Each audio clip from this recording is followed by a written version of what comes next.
तो एक बार फिर से सभी का स्वागत है हमारी वीपीओ की क्लास में। और आज हम जो टॉपिक पढ़ेंगे वो होगा पेसा एक्ट। ठीक है। पंचायत एक्सटेंशन एक्ट को पढ़ेंगे, जिसको 1996 में अधिनियमित किया गया था। और यह इसलिए भी इम्पोर्टेंट टॉपिक क्योंकि जो भी 73वें संविधान संशोधन के प्रावधान थे, वो पंचायत जो अनुसूचित क्षेत्रों की है उन पर किस तरीके से लागू होंगे, इसके बारे में हमें जो भी डिटेल मिलती हैं वो पेसा एक्ट के थ्रू ही मिलती हैं। अब सबसे पहले देखें कि पेसा एक्ट होता क्या है और इसको बनाया क्यों गया था। ठीक है, इसकी ज़रूरत क्यों महसूस की गई। ठीक है, तो सबसे पहले ये देख लीजिए कि जो पेसा एक्ट होता है, ठीक है, जो पेसा एक्ट होता है उसका मुख्य काम है अनुसूचित क्षेत्र, अनुसूचित क्षेत्रों में जो पंचायतों के प्रावधान हैं, ठीक है, पंचायतों के प्रावधानों को लागू करने के लिए पेसा एक्ट को अधिनियमित किया गया था। ठीक है, पंचायत के जो प्रावधान होते हैं उनको लागू करवाने के लिए पेसा एक्ट को अधिनियमित किया गया था। ठीक है, अब आप बोलेंगे अनुसूचित क्षेत्र क्या होता है। अनुसूचित क्षेत्र क्या होता है, तो सबसे पहले अगर मैं इसको कॉमन भाषा में समझाने की कोशिश करूं तो अनुसूचित क्षेत्र क्या होते हैं कि जहां पे अनुसूचित जनजाति यानी कि एसटी की आबादी बहुतायत में रहती है और जहाँ का एक कल्चर अलग होता है, जिस परिवेश का एक अलग कल्चर होता है, एक अलग रहन-सहन होता है, ज़्यादातर आबादी एसटी वर्ग से रिलेटेड होती है, तो उस क्षेत्र को अनुसूचित क्षेत्र बोला जाता है। और ये संविधान की हमारी 5वीं अनुसूची में दिए गए हैं। ठीक है, ये क्षेत्र और इन क्षेत्रों को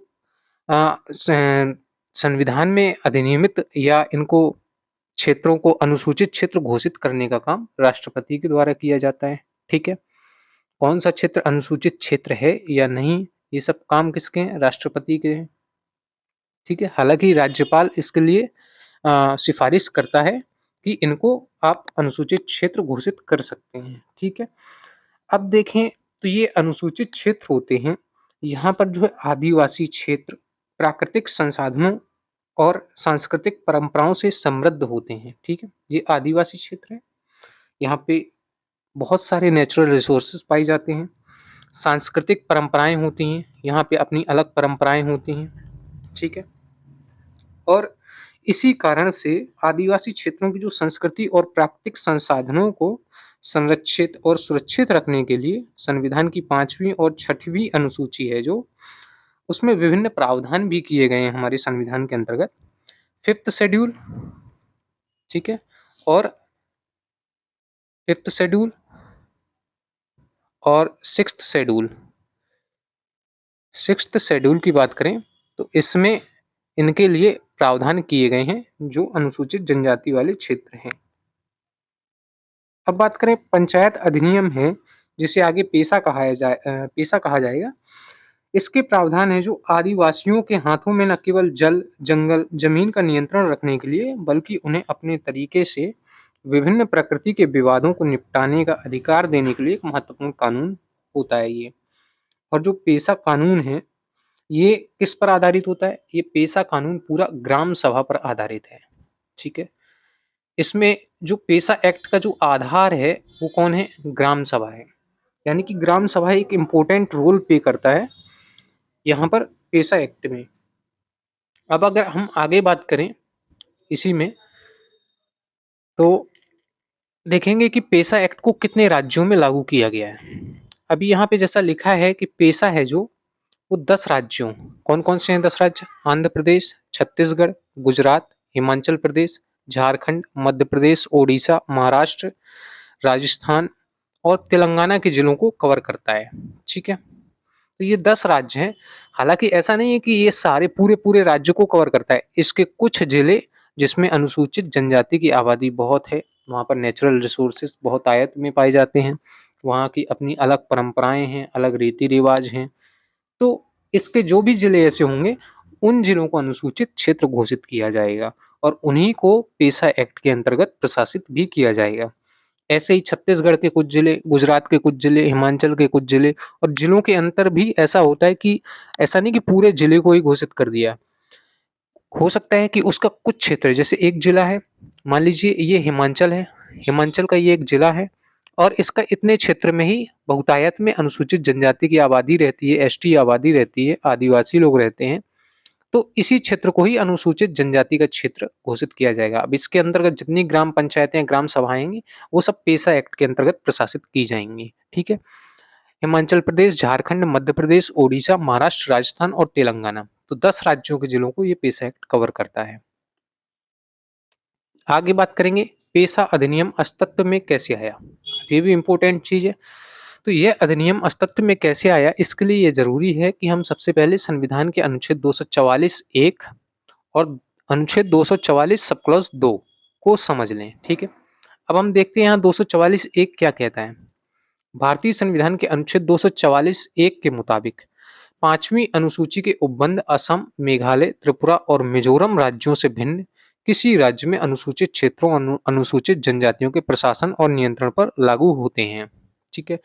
तो इन 4 राज्यों को छोड़ा गया था। इसने कहा था कि असम, मेघालय, त्रिपुरा और मिजोरम को आप छोड़ दीजिए, ठीक है? और जो 5वीं अनुसूची के उपबंध हैं, इन चारों राज्यों को छोड़कर सभी राज्यों में अनुसूचित क्षेत्र और अनुसूचित जनजातियों के प्रशासन और नियंत्रण पर लागू होंगे। आगे बात करें सब क्लॉज 2 की, तो भारतीय संविधान के अनुच्छेद 244 सब क्लॉज 2 के अंतर्गत छठी अनुसूची के उपबंध है जो वो असम, मेघालय, त्रिपुरा और मिजोरम राज्यों के जनजातीय क्षेत्रों पर प्रशासन पर लागू होंगे। तो यहाँ पे छठवीं अनुसूची के जो प्रावधान है वो इन 4 राज्यों पर लागू होंगे, ठीक है? और जो 5वीं अनुसूची के प्रावधान है इन चारों राज्यों को छोड़कर जितने भी राज्य हैं उनके जो जनजातीय क्षेत्र हैं उनके प्रशासन पर लागू होंगे जो 5वीं अनुसूची के प्रावधान होंगे। तो यहाँ पे बेसिकली 2 चीजें कही गई थी। अब हम बात करते हैं कि अपना जो 73वां संविधान संशोधन हुआ था, उसमें क्या प्रावधान थे इन क्षेत्रों के बारे में? तो संविधान का अनुच्छेद 243 एक संविधान के अनुच्छेद 244 खंड 1 और 2 में निर्दिष्ट अनुसूचित क्षेत्रों में 73वें संविधान संशोधन अधिनियम 1992 के प्रावधानों के विस्तार पर रोक लगाता है, ठीक है? हमारा जो संविधान का अनुच्छेद 243 है, वो कहता है कि जो भी क्षेत्र अनुच्छेद 244 के सब क्लॉज 1 और सब क्लॉज 2 में निर्दिष्ट किए गए हैं, उन पर ये 73वां संविधान संशोधन लागू नहीं हो सकता। यानी कि वहाँ पर विस्तार नहीं किया जा सकता। हालाँकि इसके बाद देखें 73वें संविधान संशोधन अधिनियम को अनुसूचित क्षेत्रों में भी लागू कर दिया गया था। किसके द्वारा? जैसे राजस्थान,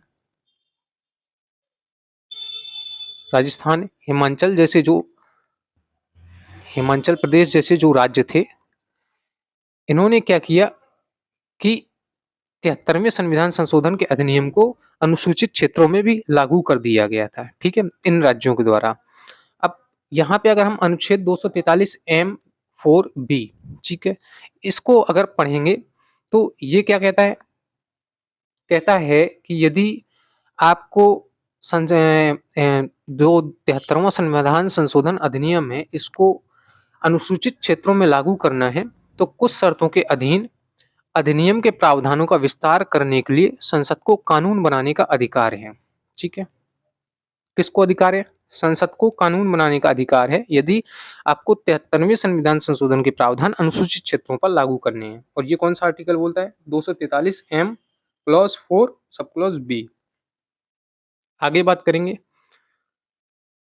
यहाँ पर देखिए संसद द्वारा कानून बनाए बिना ही, ठीक है?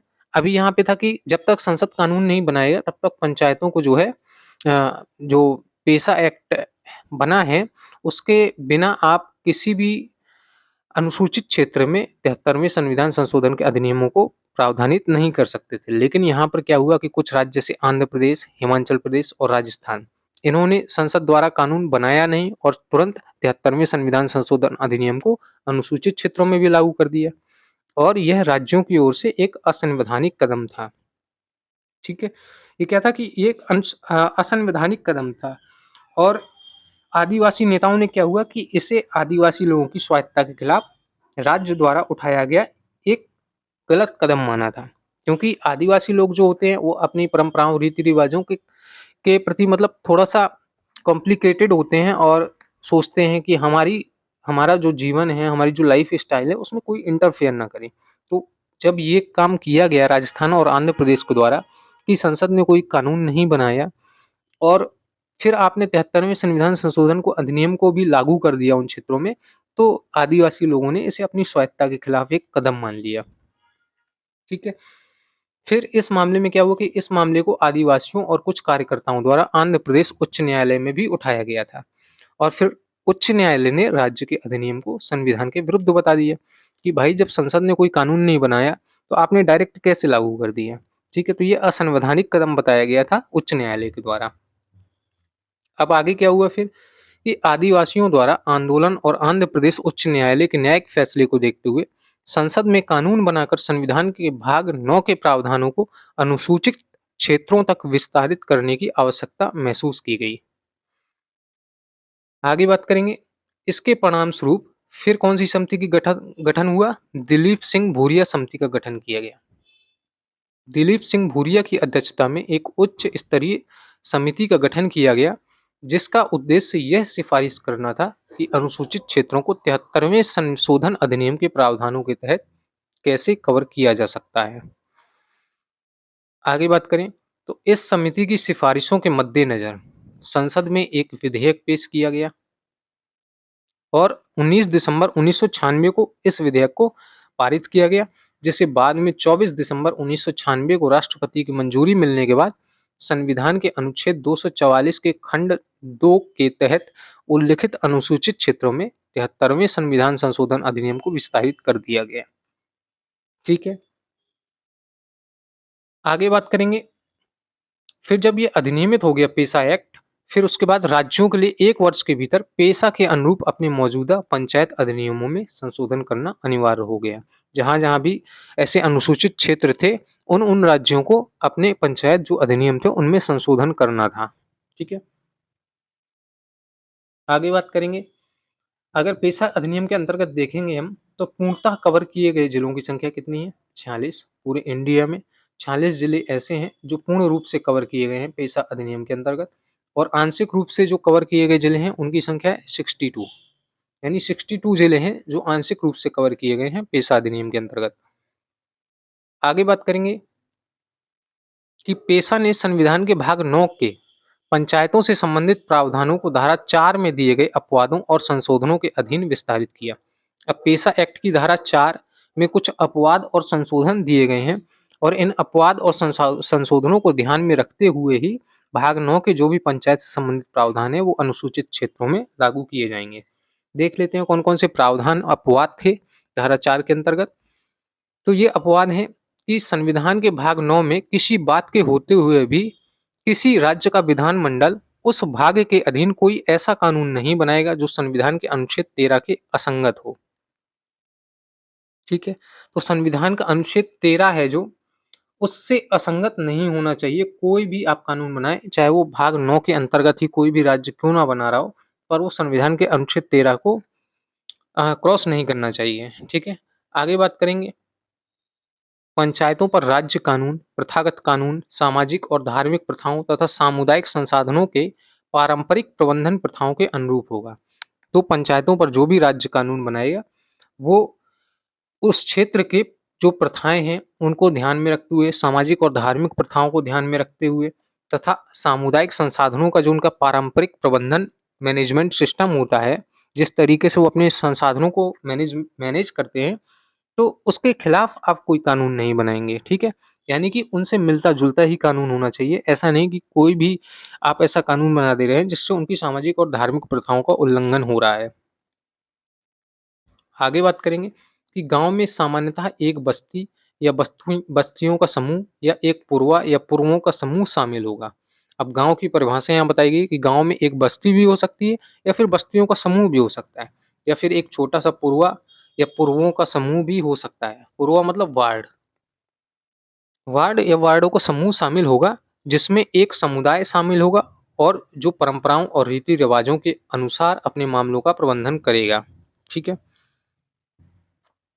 आगे बात करें तो प्रत्येक गांव में एक ग्राम सभा होगी। ठीक है, प्रत्येक गांव में एक ग्राम सभा होगी जिसमें ऐसे व्यक्ति शामिल होंगे जिनके नाम गांव स्तर पर पंचायत की मतदाता सूची में शामिल हों। तो ये 9वीं अनुसूची के 9वें भाग के अंतर्गत ही है।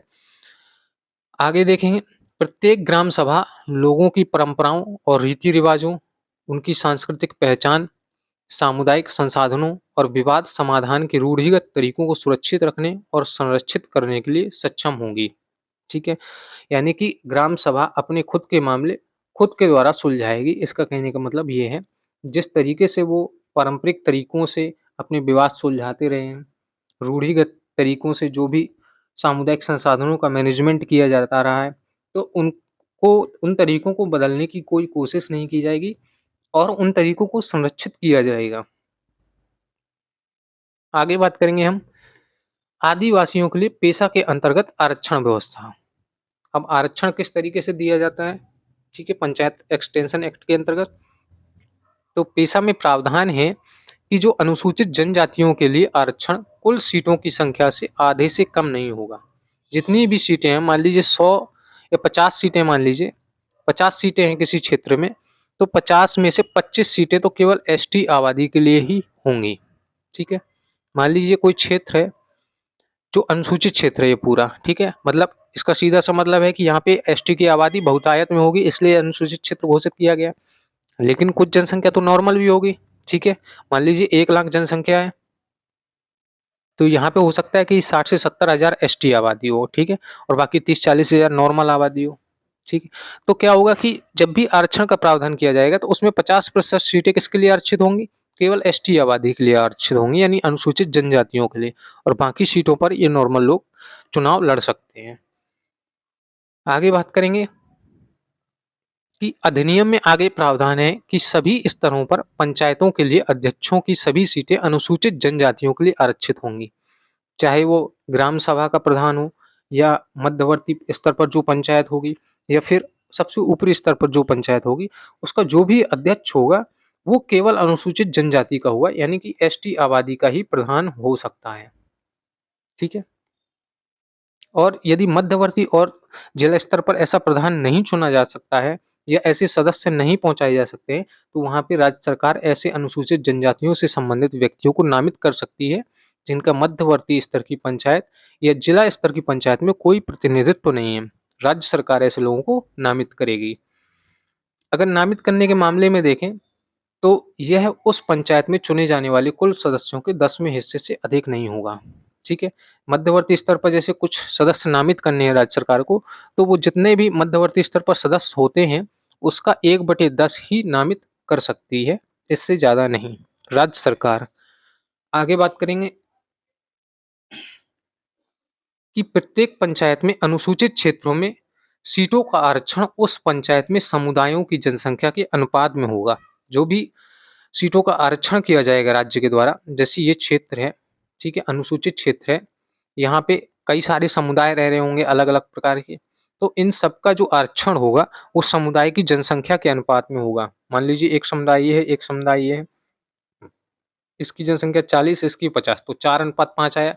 इसी अनुपात में ही सीटों का आरक्षण भी होगा, यानी 4:5 में। ठीक है, ये एक एग्जाम्पल है, जरूरी नहीं कि इतना ही अनुपात हो। आगे बात करेंगे हम, जो पंचायत एक्सटेंशन एक्ट के अंतर्गत ग्राम सभा को शक्तियां दी गई हैं वो कौन कौन सी हैं? तो सामाजिक कल्याण के लिए योजनाओं, कार्यक्रमों और परियोजनाओं का अनुमोदन, और आर्थिक विकास से पहले ऐसी योजनाएं, कार्यक्रमों और परियोजनाओं को ग्राम स्तर पर पंचायत द्वारा कार्यान्वयन के लिए लाया जाता है। यानी कि पंचायत को जो भी अ, कार्यक्रम और परियोजनाएं पूर्ण करवानी है, उनका अनुमोदन पहले किससे लेना होगा? ग्राम स्तर पर ग्राम सभा से लेना होता है। आगे बात करेंगे, ग्राम सभा गरीबी उन्मूलन और अन्य कार्यक्रमों के तहत लाभार्थियों के रूप में व्यक्तियों की पहचान और उनका चयन करेगी। ठीक है, तो ग्राम सभा गरीबी उन्मूलन जैसे कार्यक्रम जो भी चलेंगे, तो उसमें मुख्य व्यक्तियों की पहचान करेगी ग्राम सभा, यानी कि वही बताएगी कि किसको सच में आवश्यकता है इस कार्यक्रम का लाभ देने के लिए। ठीक है, आगे बात करेंगे, ग्राम स्तर पर प्रत्येक पंचायत को योजनाओं, कार्यक्रमों और परियोजनाओं के लिए निधियों के उपयोग का प्रमाण पत्र देना होगा। जितना भी पंचायत धन खर्च कर रही है किसी भी योजना या कार्यक्रम या परियोजना के अंतर्गत, उसमें जितना धन खर्च हुआ उसका प्रमाण पत्र देना होगा उसको ग्राम स्तर पर। ठीक है, आगे बात करेंगे कि ग्राम सभा या पंचायतों से परामर्श की शक्ति। ठीक है, किन किन कार्यों को करवाने के लिए राज्य सरकार को भी ग्राम सभा या पंचायत से परामर्श लेना होता है, ठीक है। ऐसे भी कुछ इसमें प्रावधान है पंचायत एक्सटेंशन एक्ट में कि उसमें ग्राम सभा या पंचायतों से आपको परामर्श लेना होगा, तभी वो कार्य करवाए जा सकते हैं। जैसे कौन-कौन से कार्य हैं कि विकास परियोजनाओं के लिए अनुसूचित क्षेत्रों में यदि भूमि अधिग्रहण करना है या फिर अनुसूचित क्षेत्रों में ऐसी परियोजनाओं से प्रभावित व्यक्तियों को पुनः बसाना है या फिर पुनर्वासित करना है, तो पहले आपको अनुमति लेनी होगी ग्राम सभा या ग्राम पंचायत से। आगे बात करेंगे, अनुसूचित क्षेत्रों में लघु जल निकायों की योजना और प्रबंधन का कार्य उचित स्तर पर पंचायतों को ही सौंपा जाएगा। जो भी लघु जल निकायों की योजना है, उनका मैनेजमेंट है, वो सारे काम पंचायत स्तर पर किए जाएंगे, पंचायत के द्वारा ही। आगे बात करेंगे, अनुसूचित क्षेत्रों में गौण खनिजों के लिए पूर्वेक्षण लाइसेंस या खनन पट्टा प्रदान करने से पहले ग्राम सभा या उचित स्तर पर पंचायतों की सिफारिशें अनिवार्य हैं। ठीक है, यदि आपको कोई भी अ, खनन पट्टा देना है, ठीक है, गौण खनिजों के लिए कोई लाइसेंस देना है, तो उसके लिए पहले जिस क्षेत्र में वो खनिज संसाधन विद्यमान है, उस क्षेत्र की ग्राम सभा से आपको सिफारिशें लेनी होंगी। यानी कि जब तक ग्राम सभा नहीं बोलेगी, तब तक आप वहाँ पर खनन पट्टा या लाइसेंस जारी नहीं कर सकते हैं, ठीक है?